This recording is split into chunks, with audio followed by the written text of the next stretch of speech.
બનાસકાંઠા જિલ્લાના થરાદ ખાતે વડગામના ધારાસભ્ય જિગ્નેશ મેવાણીના સમર્થનમાં કોંગ્રેસના આગેવાનોને મોટી સંખ્યામાં લોકો દ્વારા જન આક્રોશ રેલીનું આયોજન કરવામાં આવ્યું હતું. તો આ રેલી નશીલા પદાર્થોના વેચાણ સામે તાત્કાલિક અને કડક કાર્યવાહીની માંગ સાથે કાઢવામાં આવી હતી અને થરાદની કલેક્ટર કચેરી સુધી આ રેલી યોજવામાં આવી હતી. તો થરાદની કલેક્ટર કચેરી ખાતે અધિકારીઓને આવેદનપત્ર પણ આપવામાં આવ્યું હતું. ત્યારે આ આવેદનપત્ર આપીને થરાદને ડ્રગ્સના દૂષણને પગલે ઉડતા ગુજરાત બનતું અટકાવવાની માંગ કરાઈ હતી. તો આ કાર્યક્રમમાં બનાસકાંઠા જિલ્લા સાંસદ જ્ઞાનીબેન ઠાકોર, જિલ્લા કોંગ્રેસ પ્રમુખ ગુલાબસિંહ રાજપૂત, માંગીલાલ પટેલ સહિત કોંગ્રેસના અનેક આગેવાનો ઉપસ્થિત રહ્યા હતા અને જિગ્નેશ મેવાણીના સમર્થનમાં જિલ્લા કલેક્ટરને આવેદનપત્ર આપવામાં આવ્યું હતું.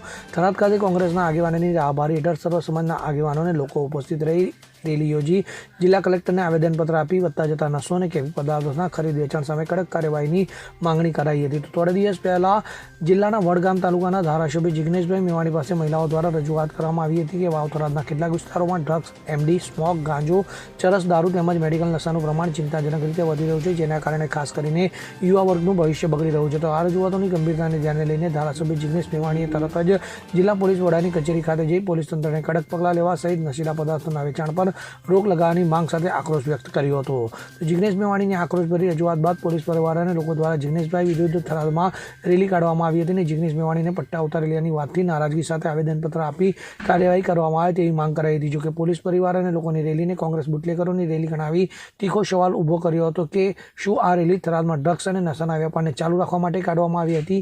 તો જિગ્નેશ મેવાણીના વિરુદ્ધમાં કઢાયેલી પોલીસ પરિવાર અને લોકોની રેલી વિરુદ્ધ કોંગ્રેસ પરિવાર અને લોકોએ વડગામના ધારાસભ્ય જિગ્નેશ મેવાણીના સમર્થનમાં વિશાળ જન આક્રોશ રેલી યોજી વાવ થરાદ જિલ્લા કલેક્ટરને આવેદનપત્ર આપી વાવ થરાદ તેમજ આસપાસના વિસ્તારોમાં ચાલતા તમામ પ્રકારના કેફી પદાર્થો પર કડક નિયંત્રણ, ગુનાહિત તત્વો સામે સખત કાર્યવાહી અને યુવાનોને નશાની માર્ગે દોરતી પ્રવૃત્તિઓ પર પૂર્ણ વિરામ લાવવા તાત્કાલિક પગલાં લેવામાં આવે તેવી માંગ કરી હતી અને તેની સાથે આવેદનપત્ર પણ આપવામાં આવ્યું હતું.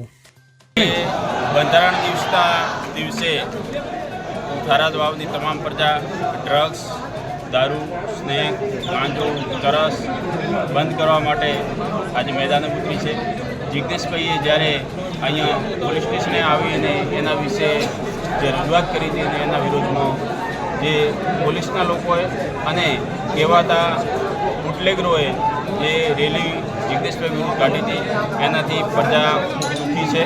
દલિત સમાજ, સર્વ સમાજ અને ખાસ કરીને જે યુવાનો છે એમનું જે દિલ જિગ્નેશભાઈ સાથે છે એ તમે આજે આ રેલીમાં દેખી શકો છો. એની રજૂઆત કરવા માટે આવ્યા છે અને જિગ્નેશભાઈ એકલા નથી, એમની સાથે તમામ પ્રજા છે. કારણ કે દારૂ, ડ્રગ્સ અને સ્નેક્સથી જ્યારે યુવાન ધન બરબાદ થઈ રહ્યું છે. પ્રધાનજી ઠાકોર સાથે CN24 ન્યૂઝ, બનાસકાંઠા.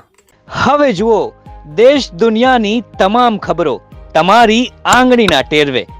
ઉઠાવો મોબાઈલ અને Google Play Store પરથી ડાઉનલોડ કરો અમારી CN24 ન્યૂઝ મોબાઈલ એપ.